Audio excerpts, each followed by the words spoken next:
औज़ुबिल्लाहिमिनश्शैतानिर्रजीम बिस्मिल्लाहिर्रहमानिर्रहीम अस्सलामु अलैकुम। Welcome to my channel. Students काफ़ी टाइम से वेट कर रहे हैं CSS 2022 के रिटन रिज़ल्ट के लिए। मैंने कल ईमेल की थी FPSC को that on what date CSS 2022 written result will be declared, और कुछ ही टाइम बाद उन्होंने ईमेल का रिप्लाई कर दिया था जो कि आपके सामने है। Dear candidates, result of written part CSS 2022 hopefully announced in first week of December 2022. For more updates, please visit website FPSC website frequently. For more information, please contact on 051 111 000 248.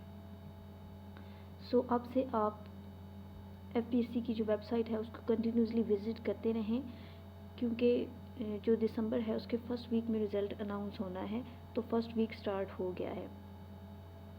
ज़्यादातर चांसेस ये हैं, जो डेट्स सामने आ रही हैं कि 30 नवंबर को result announce होगा, तो देखते हैं कि कल होता है या नहीं, लेकिन इन्हीं 2-3 दिन में इंशाल्लाह रिज़ल्ट अनाउंस हो जाएगा।